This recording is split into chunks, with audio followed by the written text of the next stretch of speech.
இந்த மூன்றும் இந்த பூமியிலே தோன்றி வாழ்ந்து ஒழுங்குகின்றன. தோற்றிய இடமே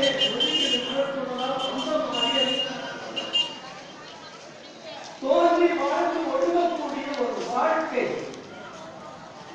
ஒரு ஆடு ஒரு மகன் ஒரு பிழை இந்த பூமியிலே நடந்து கொண்டே இருக்கிறது.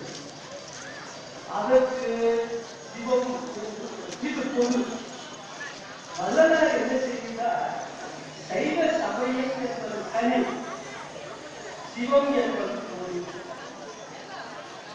பேச்சு அர்த்த சிவம் என்ற சொல் நம்முடைய முன்னோர்கள் முன்னோர்கள் அப்ப சமயம் இல்லாததா?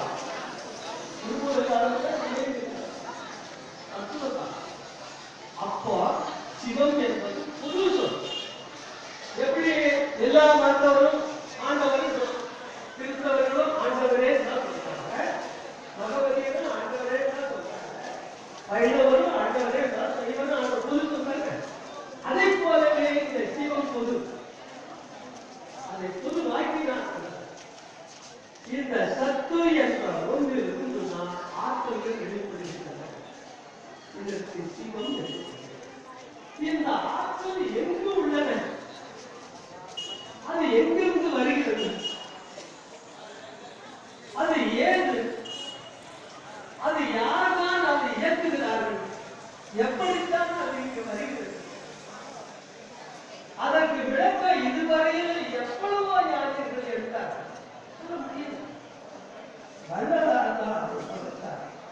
அகரநிலை விளக்கு சத்தரவை அவர்களால் அமர்ந்த சக்திமார்கள் அனைவருக்கும் அவரால் அகரவரும் அந்த வகை அழைத்திருக்கும். இந்த பகுதிகள் அங்கு அழைத்திருக்கும். நிகரமும் உயிர வைக்கும். எப்பொருட்டும் எப்பதங்கள் எவைக்கும் முக்தி எவைக்கும். சிகரமோடு சித்தம்பலத்திலே தெய்வம் ஒன்று கட்டியது.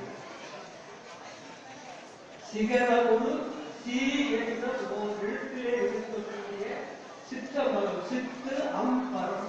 சித்து என்ற செயல், அம் என்றால் அழகிய, பரம் என்றால் பரவல். இதற்கு பொருள் என்ன என்று கேட்டால் யாருக்கும் தெரியுது. ஆற்றல் ஆதாயத்திற்கு பரவலாக்குகிறது. அது எங்கிருந்து பரவலாக்கப்படுகிறது? அந்த ஆற்றல் எங்கிருந்து வருகிறது? இதுக்கு என்ன சொல்றாரு சாமி? அசன பீடம் என்ற ஒரு பீடம். சர அசன அபிநமித விபித ஆன்ம பகுதி தாழ்ந்தும் திருப்பும் பதம். முதல் ஒன்றுமே இல்லைன்னு சொல்ற தவறு. திருவருட்பாவும் முதல்ல இருந்து படிக்கிறது. சர அசன அபிநமித விபித ஆன்ம பகுதி தாழ்ந்தும் திருப்பும் பதம். பதம் என்ற சொல்லுக்கு என்ன பொருள்? பதம் என்றால் தத்துவம். வேற என்ன பொருள் இருக்கா? பதம் என்று அடுத்த விஷயம் சொல்ல முடியாது.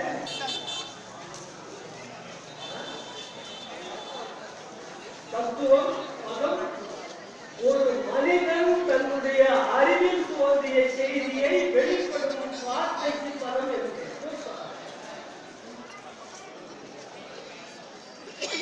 சொற்பதம்.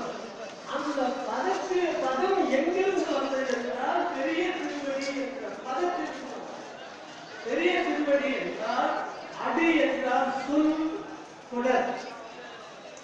திருவடி அடி என்றால் ஒரு பாட்டுக்கு முதல் அடி இரண்டாவது அடி. அதை போல பெரிய திருவடி என்ற அடி ஆதாயத்திலிருந்து வருகிறது. அந்த பெரிய திருவடியிலிருந்து வரும் அந்த ஆற்றல் திருவடி என்று. அந்த அடி ஆற்றல் அங்கிருந்து உற்பத்தி ஆகிவிட்டது. அசலம் என்று.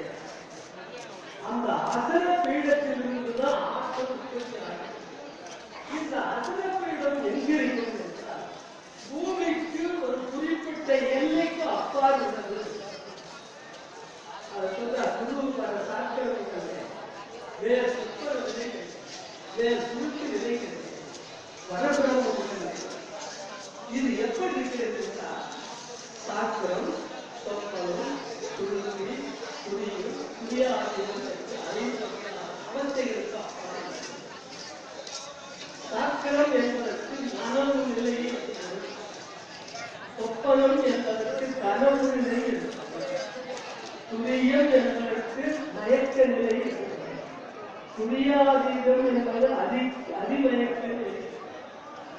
இப்படி ஒரு மனித தேகத்திலே இந்த 5 வகையான நிலைகள், இந்த 5 நிலைக்கு 5 வகையான அவஸ்தை, 5 அவஸ்தைக்கே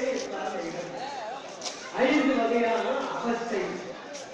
நனவு நிலையில நாம நடந்தா அவஸ்தை, நின்ற அவஸ்தை, சிரிச்ச அவஸ்தை, பார்த்த அவஸ்தை. இந்த சரீரம் எந்த காரியத்தை செய்தாலும் அதற்கு அவஸ்தை என்று. சரீரத்துல எந்த காரியம் நடந்தாலும் அதுக்கு அவஸ்தை தான். நின்றால் அவஸ்தை, உட்கார்ந்த அவஸ்தை, படுத்த அவஸ்தை, பேசல அவஸ்தை, சிரிச்சிட்ட அவஸ்தை, சந்தோஷமா இருந்தாலும் அதுக்கு அவஸ்தை தான். நனவு நிலையில் இவன் எதை அனுபவித்தாலும் அதற்கு அவஸ்தை என்பது. அதுவே நனவு நிலைக்கு மேலே மற்றொரு நிலை உள்ளது, கனவு நிலை. தூங்க கனவு வந்தீங்களா? அது சொப்பன அவஸ்தை. தூங்கிட்டோம், அதோடு நின்று வேண்டியதானே. தூக்கத்துல ஏன் கனவு என்று ஒன்று வருகிறது? ஏன் அது எங்கிருந்து வருகிறது? மனிதன் நனவு நிலையில சிந்திக்கணும், யோசிக்கணும், தோன்றும். தூங்கும் போது கனவு எப்படி வந்தது? அது வந்தாலும் வந்து தோன்றல, தூங்கி எழுந்திருச்ச பிறகு ஞாபகத்துக்கு வருது.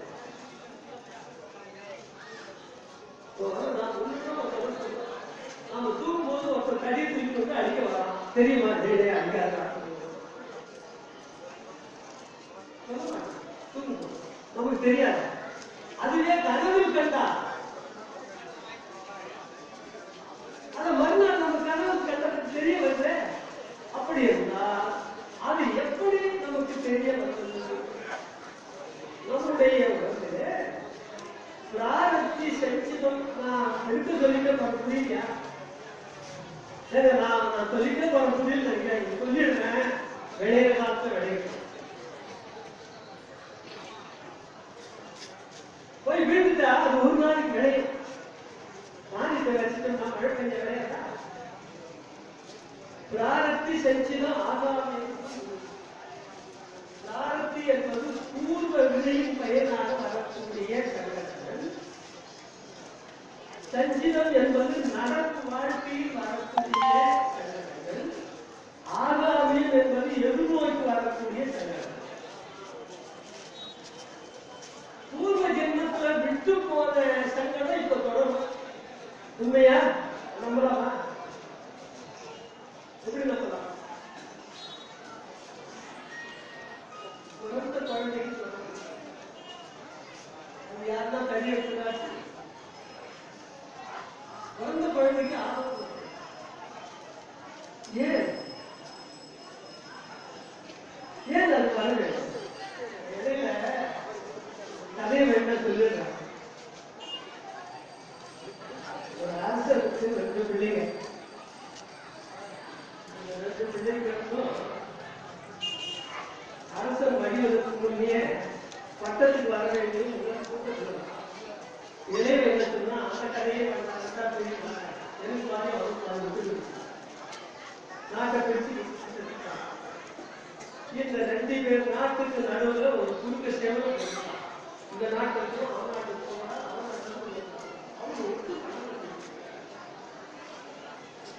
ஒரு காலகட்டத்தில் தம்பி நாட்டில இருந்து அண்ணன் நாட்டுக்கு ஒரு கணவன் மனைவி வந்து ஒரு காசு 4 பெண் சந்திக்கிற இடத்துல ஏறாங்க பழைப்பு. அப்போ அந்த எடுத்தவங்க போய் ராஜா கிட்ட சொல்லி அந்த நாட்டுல இருந்து வரணும், உணவு பார்க்கணும். அவன் வந்து நகையெல்லாம் ஏற போடுறான்னு அவன் வெட்டி தர்றான். அந்த அந்த பெண் கணவன் எடுத்துட்டான். உடனே அந்த பெண்ணை என்ன பண்ணா அந்த நாட்டுக்கு எப்போ இந்த அரசன் இந்த நாட்டை ஆளும் பொழுது நீதி பரிமாற்றம் சரியாக செய்யாத காரணத்தினால் கடவுளை வைக்கிறார். அதை போலவே இவன் கழுத்து துண்டிக்கப்பட வேண்டும். இவன் மனைவி நான் படும் அவசிய அவனும் பட வேண்டும் என்று சொல்லி அவன் உயிர் விட்டார். அதன் பிறகு அவன் அந்த பெண் பெரிய செல்வம் அவளும் ஒரு செல்வம் பண்றா. 2 பேருக்கு அவன் வேற ஒரு பெண்ணிடம் போனான் பேசிக்கிட்டு. அங்கேயே அவன் அது பிறகு கடவுள் எல்லா செல்வத்தையும் எடுத்து மனைவி குட்டி போனான். மதுரைக்கு போனான். நான் யாரும் சொல்றேன்னு புரியுதா? உங்களுக்கு பூர்வத்தில் இருந்த கதை. மதுரைக்கு போனா சிலம்பரை யாருன்னு சொன்னா அப்ப அரசு திரும்பி வந்துட்டாங்க. அவங்க கழுத்து வெட்டிட்டாங்க. அப்ப கண்ணகி அந்த நாட்டையே சந்தித்து வைகை ஆற்று கரைச்சு அந்த போயிட்டு அவன் பின்னால ஜெல்லு ஒரு சத்தம் கேட்டு அவன் திரும்பிய பார்த்தான். 4 திரும்பி பார்க்கலாம். கடைசியா ஒரு பக்கமாக திரும்பி பார்த்தான். கையில சூளை எடுத்து ஒரு பெண் தேவதை அவள் பின்னால் உடனே அந்த சாமி கிட்ட நீ யாரு ஏன் எப்படின்னா நான் மதுரையை காக்கும் காவத்தை தெய்வமும் தெய்வமும் வைவாளின் சத்தியம் மன்னவன் கூடலில் தெய்வமும் உண்டு. தெய்வம் இருக்குதா? நீ சாமி இந்த சாமி ஒன்று இருக்குதா? வாழல தப்பி போயிட்டான். அவன் அப்படிப்பட்ட ஒரு கொடியாக இருக்கிற நாட்டில் நீ ஒரு தெய்வம் சொல்லி என் முகத்தில் விடலை பின்னாடியே போச்சு. ஏன் என் பின்னால் வர ஒரு சக்தி பரவாயில்ல. நான் சொன்னதை சொல்லி தொலை வந்து கேட்டா. அப்பதான் சொன்னீங்கன்னா நீ உன் கணவனும் பக்கத்து நாட்டில் அப்போ அவனை வெட்டி போட்டதனுடைய சாபம் இந்த திரைப்படத்தை இந்த மாதிரி சிலப்பதிகாரம் சொல்லுகிறது. ஆக இந்த மாதிரி பல வரலாறுகள் அப்படி இருக்கிறது. மற்றொரு இடத்துல தெருவிலே தேடி ஓட்டி செல்கிறார். ஒரு கன்று ஒரு தேர்தல் மாற்றப்படுகிறது. அப்பொழுது அந்த கன்று இறந்து விட்டது. அரசன் யார் செய்வது மணி ஆட்சி ஆராய்ச்சி பண்ணி இதுவரையிலும் ஆடாத மணி ஆடிட்டு என்று அரசன் பிடித்து விட்டான். அவன் யார் இந்த காரியம் செய்தவர்கள் என்று கேட்டார். ஒரு மாடு அழைத்து கேட்டு இந்த மாதிரி இவன் தேர்தல் அப்போ அவன் எப்படி அந்த கன்று இருந்ததோ அதே போல இவன் மீது தேரை எடுத்துக்கிறார். அப்போ மந்திரிகள் சொன்னார்கள், இந்த மாடு இறந்ததற்கு காரணம் நம்முடைய எதுவுமே அல்ல. அது பூர்வ வெளியின் காரணமாக அனுபவிக்க வேண்டிய தண்டனையை அதை அனுபவித்தது. நீங்கள் எல்லாம் ஒரு மந்திரி, நீங்கள் எல்லாம் எனக்கு ஒரு ஆலோசனை சொல்பவர்கள். இதுதான் நீதியா? என் முகத்தில் முடிக்காது. மற்ற மந்திரிகளை கேட்கும் இல்லைங்க. ஒருவருக்கு சங்கடம் என்பதால் அவன் வினைக்காக அதன் பிறகு இறைவன் ஈசன் பசுவாகி ஈசன் புகழ் ஆரம்பித்து சீதி வந்தார். ஆமாயி காசளவும் வாழும் கடமாக கன்றை முறைகாரி கடக்கும் ஈசன் பசுவாகவும் எவ்வளவு ஒரு கன்றாகவும் 6 திருவாரூரை செய்தி சொல்றாங்க. ஒரு பாதுகாப்பு ரொம்ப குசும்பு கட்டப்படும். ஒரு காசமாக கன்றை ஏற்கனவே கல்வியை வளர்ச்சிருப்பா. கன்றை முறைகாரியார் பிள்ளைய வளர்ச்சிருக்காரு. போய் பயணிச்சு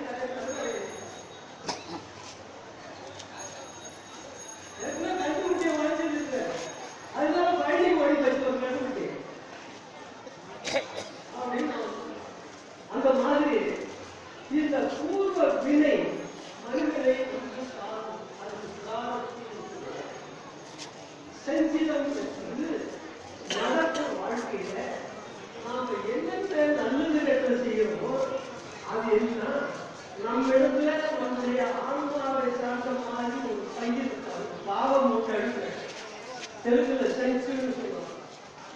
செஞ்சுனா பையன் தெரியல, அதுக்கு பாவம் மூட்டை செஞ்சு அந்த பையில நாம 100 ரூபாய்க்கு தர்மம் செஞ்சா அந்த பையில நாளைக்கு ஒரு 50 ரூபாய்க்கு தீவிர செஞ்சீங்கன்னா அந்த 50 ரூபாய் அந்த பையில வைக்கணும். அப்படி வீழ்ந்த அக்கடமே ஏற்கனவே அந்த 100 ரூபாயில 50 ரூபாய் கழிச்சு பண்ணுறோம். இந்த 50 ரூபாய் வந்து சேர்ந்தது மறுநாள் 100 ரூபாய் செஞ்சாலும் 150, மறுநாள் 200 ரூபாய் செஞ்சாலும் 50 ரூபாய் பாவம். இப்படியே தினசரி வரவு செலவு நடக்கிறப்போ வரவுக்குரிய ஆணையை மிக்க மனதில் இந்த மாதிரி வரவு செலவு கணக்குகள் நடந்து கொண்டே வந்து கடைசியில என்ன நிற்கிறதோ அந்த நின்றவை தான் இவன் கிடைக்கும் பொழுது மீண்டும் அவனை எந்த அளவு பாவத்தில் இருக்கிறது அனுப்பவது செய்யணும். அதுக்கு உதாரணம் சொன்னார்கள். பாண்டிச்சேரி துறையில ஒரு ஆட்டிடைய 1000 ஆடுகளை இருந்தார். அது ஒரு 100 ஆடு குட்டி போட்டு அந்த 100 குட்டியும் வீட்டில் மூடிட்டு ஆட்டை மேய்க்கு ஓடி போயிருப்பான். சாயந்தரம் ஆடை ஓடி வரும்பொழுது முன்ன ஓடி வந்து அந்த மூடை திறந்து விடுவான். திறந்து விட்டு அந்த குட்டிகள் அந்த ஆட்டு மக்களுக்காக 1000 ஆடு ஒழிஞ்சாலும் அதை சுற்றி அது சுத்தாய் வழியாக மாறி பிடிக்கும். அதை போலவே இவனுடைய தீவினை இவன் எங்கிருந்து பிறந்தாலும் அங்கேயே அவனை தேடுவது பற்றும். அந்த தீவினை அவனை வந்து பற்றும் அது அதுக்கு பேர் செஞ்சிடும். சாமி என்ன தெளிவா ஆகாமியம் என்பது எதிர்நோய்க்கிறது கட்சியெல்லாம் நடக்கும். போயிட்டு திடீர்னு காது நகம் பேசுவோம். அதை பற்றி நம்ம வெசப்பட்டுருவோம். ஒருத்தர் திடீர்னு கல்லெடுத்து அடிச்சிட்டாங்க, அதை விட பெரிய கல்வி எப்படி ஓடும்?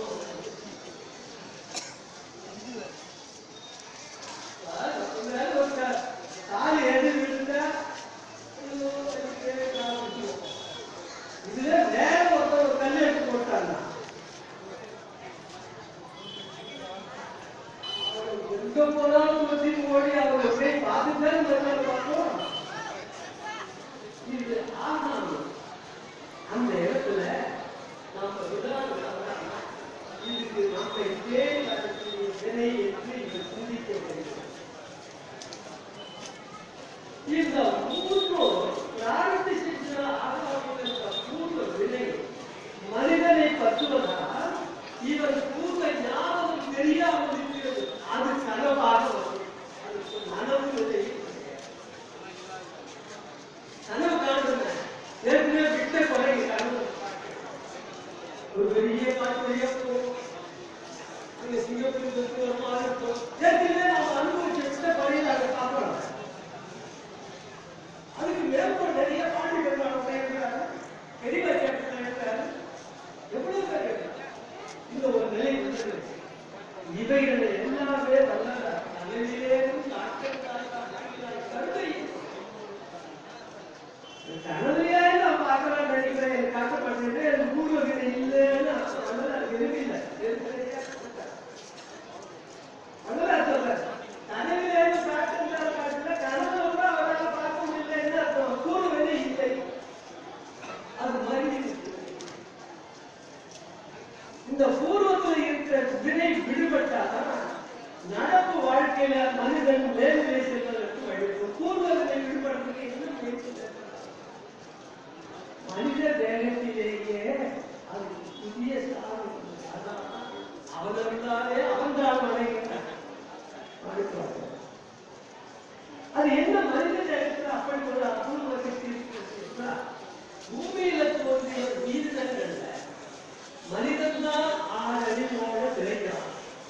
இந்த மனிதன் மடிந்தால் 7ஆம் அறிவாக உடம்பு மறைய வேண்டும். அவர் முயற்சி செய்துதான் 7வது அடிக்கு அது சித்தம். இந்த முயற்சி மனிதன் மேற்கொள்வது இல்லை. இந்த முயற்சி மனிதன் மேற்கொள்ள வேண்டும் என்றால் எந்த மாதிரியான முயற்சியை மேற்கொள்ளலாம்?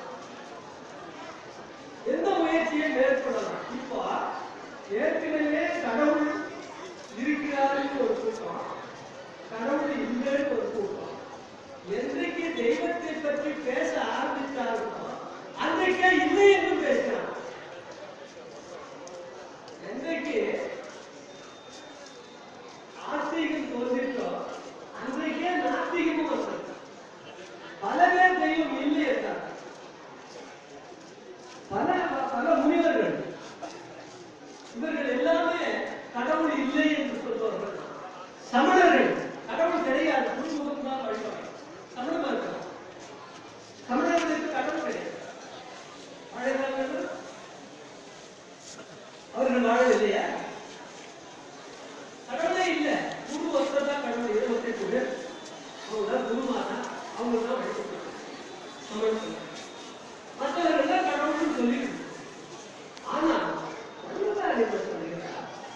ஆகாயத்திலே ஓர் பெரிய ஆச்சரியம் நான் கண்டேன். அந்த பெரிய ஆச்சரியம் நான் போய் பார்த்தேன். இருப்பினர்கள் விண்ணோர் பூங்கர் மருத்துவர் யாரும் காணாத காட்சி. தடையரா பிறனும் விட்டு உத்திவர் மயேஸ்வரன் சதாசிவன் தின்று நடையரா பிறனும் நீலரா சக்தி நதில் கதை சிவம் என் இவர்கள் இடையரா திரும்பி தம்பலத்து ஆடும் இடதுகா கடைநிலம் அடித்து கடையூர் சுகடன் அறிந்தது அதன் மேல் கண்டனம் திருவடிகள் நான் தான் பார்த்தேன். இதெல்லாம் பார்த்தேன். இந்த உறுப்பினர்கள் ஆசிரியர்கள் யாருமே பார்த்தோம், நான் பார்த்தேன். கடையரா பிறனும் இவர்களெல்லாம் பார்த்தது. உறுப்பினர்கள் 1 கோடி, நாரதர்கள் 1 கோடி, உறுப்பினர்கள் 1 கோடி, இந்திரர்கள் 1 கோடி, பெருத்தமற்ற தேவர்கள் முனிவர்கள் பிறகு பேசின அனந்த கோடி ஆங்காங்கேற்குடி திருத்தமும் திருச்சபையில் படிப்புகள் தேவைப்படுற நடந்தாலும் இவர்களெல்லாம் அந்த திருவடி நடத்த காரணம் சிந்திக்கிறாங்க, நிற்கிறாங்க. வருத்தம் ஒன்றும் காணாது நான் உறுதியாகி மாற்றவர் காண்கிறேன். நான் செய்த தவம் நான் இறைவனை காண்கிறேன். எப்பேற்பட்ட ஆசை! வள்ளல் பெருமான் அப்படி கண்டதை எந்த மாதிரியான முயற்சியை மேற்கொண்டார்? அவர் உடம்பிலே எந்த உறுப்பை வைத்து அவர்களை கண்டிருப்பார்? கண்ணினார் உன்னை கண்ணினே மொழியால் கண்ணினார் உன்னை கண்ணால பார்க்கணும்னு கேட்டாங்க. மற்ற ஞானிகள் கண்ணால பார்க்கணும், அல்லது கண்ணால பார்க்கணும். எல்லாரும் நான் உன்னை கண்டேன், என் கண்ணால் கண்டேன். இங்க கண் என்ற சொல்லுக்கு 2 வகையான பொருள் உள்ளது. இந்த நமக்கு தெரியல, இதுக்கு ஊனக்கண் என்று பெயர். இந்த ஊனக்கண்ணுக்கு உத்தரவு கொடுப்பது உள்ளே உள்ள ஞானக்கண் என்ற ஒரு கண். ஊனக்கண் பாசம் உணராப்பதி ஞானக்கண்ணின் சிந்தை நாடி புறாத்துணை தேர்தல் பாசனை கண்ணில் ஊனக்கண்ணால இறைவனை பார்க்க முடியாது. பின்ன எதாவது பார்க்கலாம்? ஞானக்கண்ணால. ஞானக்கண்ணால பார்க்கறதுக்கு நமக்கு ஏழு வழி. பஞ்சகுப்பத்துல இண்டித்தேர் விழா, அந்த விழாவில் பிரம்ம சமாஜத்தை சேர்ந்த தீவிரஸ்தான உரை நிகழ்ச்சி. அந்த உரை நிகழ்த்தும் போது அவர் என்ன சொல்கிறார்? கடவுள் என்ற ஒருவர் இல்லை, கடவுளை இந்த கண்ணால் காண முடியாது. அப்படி இருந்தால் எனக்கு தெரிவிப்பவர்கள் யாராலும் இருக்கிறார், பிரம்மத்தால் மட்டும்தான் காண முடியும் என்று சொல்கிறார். அப்படி இருந்தால் நான் சவால் விடுகிறேன், என் எதிரே பாதிக்க முடியுமா? அப்ப எல்லாரும் சாமி சாமி தானே மஞ்சள் கொடுத்த கிண்டித்தே விழா நடக்குது. அது சொற்பொழிவு நடக்குது, ஒரு ஆர்வம் நடக்குது. இந்த பிரம்ம சமாஜத்தை சேர்ந்த என்கிட்ட கடவுளை இருக்கிறாரு கண்ணால பார்க்க முடியாது சொல்றேன். அப்படி இருந்தா என்ன வாழ மாட்டேங்குது ஆண்டு காட்டுறாங்க கிடைக்கிறாங்க அவர்கிட்ட இல்லைன்னு சொல்றேன். யாருமே இல்லைன்னு சொல்லி சொல்றேன். அப்ப நான் தான் பெரிய சொல்றேன். இருந்து போட்டு அவனே பெரிய எடுத்து போறான். அவனோட எடுத்து வாழ அப்படி இல்லை. அப்படி இல்லைன்னா இந்த கோயில கதவை சாப்பிடுங்க அப்படின்றாரு. சரியா இங்க இருந்து சாமி போய் உட்கார்ந்தாரு. அவங்க ஒரு பக்கம் உட்கார்ந்தாரு. கடவுளை எனக்கு கண்ணால் காட்ட முடியுமா? கடவுள் என்பவர் கண்ணால் பார்க்க முடியாதவர் அப்படின்னு சொன்னார். விக்கிரக வழிபாடு செய்யக்கூடாது. அதுக்கு வள்ளலார் சொன்னாரு, சரி வழிபாடு செய்யக்கூடாது, தெய்வத்தை வழிபாடு பண்ணணும். எந்த மாதிரி பண்ணணும்? அதுக்கு நீ வழிபட்டு போகணும். பிரம்மத்தை வழிபாடு செய்யலாம். பிரம்மம் என்றால் என்ன? அது எப்படி? அதை எப்படி பார்ப்பது? அதை பார்த்து எப்படி வழிபாடு செய்வது? அது வழிபடக்கூடிய தகுதி எங்கே இருக்கு? அது கண்ணால் பார்க்கிறார். பிரம்மத்தை பிரம்மத்தால் அறியணும். பிரம்மத்தால் அறியணும்னா பிரம்மம் எங்க இருக்குன்னா அந்த பிரம்மத்தால் அறிய முடியும். கண்ணால் தான் பார்க்கணும். அந்த பிரம்மத்தை எப்படி ஒவ்வொரு மனித தேகத்திலும் பிரம்மம் உள்ளது.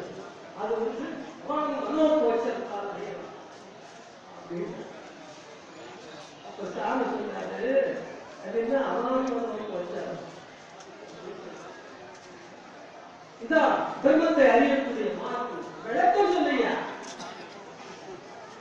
சும்மா இந்த கதையெல்லாம் நான் நேரடியா சொல்ல அபாங்கோச்சரத்துக்கு என்ன அதுக்கு என்ன பொருள்? அபாங்கோச்சரம் என்பது பிரம்மா அந்த ஆற்றல் அந்த சொல்லுக்கதையா தெரியல இருக்கு சொல்ல முடியாது. நானே சொல்றேன். அவாங்க மனோபோச்சரம் அவாங்க மனோபோச்சரம் இந்த உடம்பை இயக்கக்கூடிய ஆற்றலுக்கு ஆன்மா என்று பெயர். அது அரசர். அந்த அரசர் ஆட்சிக்கு மந்திரிமார்களாக மனம் சித்த அரசார்கள் உள்ளனர். அவர்களுக்கு 7 நாட்களாக மெய்வாய்கள் இந்த உறுப்புகளை வைத்துக் கொண்டு ஒரு அரசாங்கம் நடக்கிறது. அப்படி நடக்கும்போது மெய்வாய் கல்முக்கு செடி என்ற புற உறுப்புகளாக தெய்வத்தை பற்றி புகழ்ந்து பேசுபவர்களை தரிசிக்கும், சான்றோர்களிடத்திலே வணங்கி அவர்களிடத்திலே பாட கேட்டும், தெய்வ தலங்களை பலம் வந்தும், உயர்வு பக்குவம் உள்ளவர்களிடம் பழகி அவர்கள் சொல்லக்கூடிய திருப்பணிகளை செய்தும் பழகினால் அது இந்திரிய அதுக்கு மேல மனத்தாலும் புத்தியாலும் சிந்தனையாலும் சிந்தித்து தெய்வ வழிபாட்டு வழியிலே ஒழுக்கி பக்குவ நிலைக்கு வந்து தான் ஒரு செயல்பாட்டில் ஈடுபட்டு போவது அது நியாயமாக உண்மையாக இருக்க வேண்டும். அது மற்றவர்களுக்கு உபகாரத்துணையாக இருக்க வேண்டும். அது நம்முடைய ஆன்மாவுக்கு அது துணையாக இருப்பதாக கருதி செயல்பட வேண்டும். அப்படிப்பட்ட ஒழுக்க முறையை கற்றுக்கொள்வதற்கு கர்ம ஒழுக்கம். அதற்கு மேல மனித தேகத்துல ஆன்மா என்ற ஒன்று உள்ளது. இந்த ஆன்மா ஆதாயத்தில் உள்ள சத்தோடு தொடர்பு கொண்டிருக்கிறது. மனித உடம்பில இந்த ஆன்மாவை சுற்றி அறிவியல் கலைகள் உள்ளன. இந்த அறிவியல் கலைகள் எந்த அளவுக்கு சிந்திக்கிறதோ அப்படி சிந்திக்க சிந்திக்க ஆன்மா அந்த சிந்தனை வழியில் தன்னுடைய ஆற்றலை செலுத்தும். அதுக்கு ஆன்மீக மின்காந்த ஆற்றல் பெயர். அதுக்கு மற்றொரு பெயர் சச்சிதானந்த மின்காந்த கிரணாதிகள். யாரும் பழக்கலை சச்சிதானந்த மின்காந்த கிரணாதிகள். அந்த கிரணாதிகள் வழியாக சத்தை தொடர்பு. இதற்கு அபாங்க மனோபோச்சரம். அப்ப பிரம்மத்தால் அறிவு சொல்லையா? இந்த இங்க சபையை நான் போய் விகிதம் தெரிவிக்கிறேன். இந்த கதையே வேண்டாம், இந்த சபையாலேயே பெருமை. அவர் போக நான் என்ன செய்கிறேன் அதெல்லாம் இங்க விளக்க சொல்லுகிறேன். நான் பிறகு சொல்லுகிறேன், உண்மையை ஒத்துக்கொள்ளும். அப்ப விகித ஆராதனை விகித வழிபாடு செய்யணுமா? ஆம், விகித வழிபாடு செய்ய வேண்டும். நான் ஒத்துக்கலாமா? எப்படி விக்கிர வழிபாடு செய்யலாம் என்று சொல்லலாம் சொல்கிறேன். வி என்றால் விசேஷ ஜீவன், கிரகம் என்றால் ஆன்மா இருக்கக்கூடிய வீடு. அந்த விசேஷ ஜீவன் இருக்கக்கூடிய கிரகத்தை சத்து என்ற அதோடு கொண்டு கொள்வதற்கு வழிபாடு செய்கிறது. விக்கிரக வழிபாடு. விக்கிரகம் என்றால் கல்லிலே செம்பிலே இரும்பிலே இல்லை.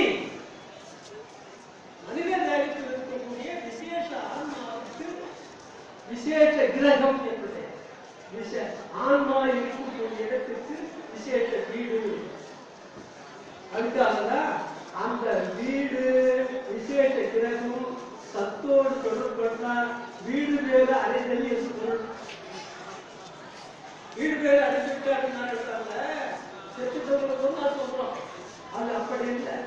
இந்த ஆன்மா சத்தோடு சேரும் பொழுது அது விசேஷ கிரகத்தோடு சேரும். ஆக மனிதன் தன்னுடைய முயற்சியால் அந்த சத்தோடு தொடர்பு கொள்ளக்கூடிய தகுதி பெற்றவனாக ஆக முடியும். அந்த முயற்சிக்கு மற்றொரு வழி தன்னுடைய சிந்தனை மனிதனுக்கு கூடுதலாக கிடைக்கப்பட்ட சுதந்திரம், மனிதனுக்கு கூடுதலாக கொடுக்கப்பட்ட சுதந்திரம், மற்ற ஜீவராசிகளுக்கு இல்லாத சுதந்திரம். மனிதனுக்கு சிந்திக்க முடியும், மனிதன் யோசிக்க முடியும், மனிதன் நினைக்க முடியும். மனிதன் நினைத்தா அந்த நினைவலைகள் எதை நினைத்து சிந்திக்கிறானோ அந்த நினைக்கிற இடத்துக்கு அந்த நினைவலைகள் செல்லும். விஞ்ஞான வசதியில் மனித உடம்பிற்கு உணர்வலைகள் பயணம் செய்கின்றன. யார் எதை நினைக்கிறார்களோ அங்க இவர் நினைத்த இடத்துக்கு அவர்கள் உணர்வு செல்லும். நான் உதாரணம் சொல்லுங்க, இவங்க வீட்டுல இருந்து ஏதாவது நினைச்சாங்கன்னா உடனே நான் சுத்தியா அந்த உணர்வு அலைக்கு நம்ம கேட்கணும். இதுக்கு விஞ்ஞானம் என்ன சொல்லுங்க, நம்ம வரையில் யாராவது நினைச்சிட்டாங்கன்னா அவங்களுக்கு அந்த நினைவு அலைகள் உணர்த்தப்படவில்லை என்றால் சாப்பிடுற நேரத்தில் தூங்குற நேரத்தில் சாப்பிடும்போது குறையாடும். சாப்பிடும்போது குறையாது பார்த்தீங்களா? அதுக்கு அம்மா ஒரு தலையை கட்டுவாங்க. சாப்பிட தலையை கட்டுவோம். ஏன்? அது ஏதாவது இருக்கிறவங்களுக்காக. அப்ப என்ன சொல்லி கட்டுவோம்? என்ன சொல்லி கட்டுவாங்க தலையில? நினைக்கிறாங்க. இது விஞ்ஞானம் சொல்லுகிறது. இது உண்மை. ஒருவர் நினைத்தா அவர் நினைவலைகள் யாரை நினைக்கிறார்களோ அவர்களிடம் அந்த நினைவலைகள் செல்லும். அப்படி என்றால் நம்மிடம் எவ்வளவு பெரிய அபார சக்தி உள்ளது. அந்த சக்தியை நாம் நினைப்பதே இல்லையே.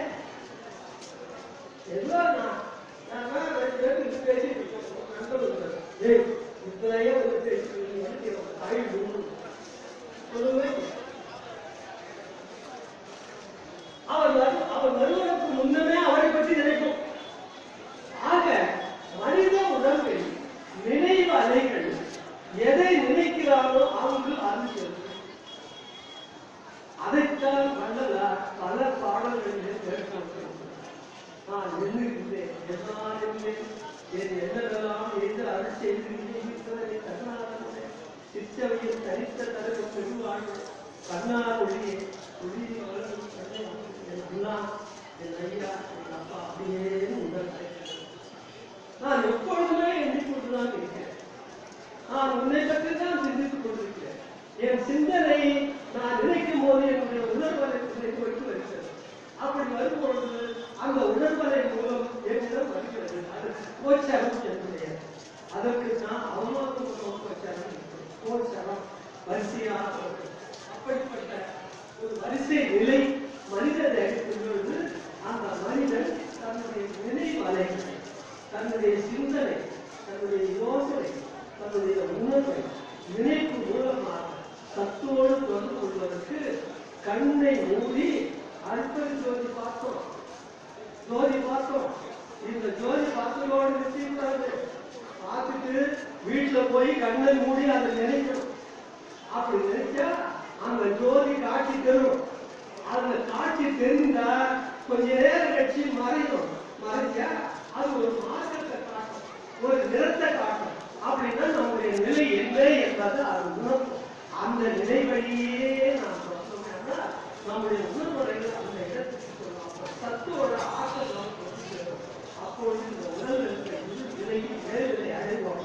அப்படிப்பட்ட நிலை அடைய வேண்டும் என்று சொல்லி இந்த அளவிலே நிறைவு செய்ய பாருங்கள்.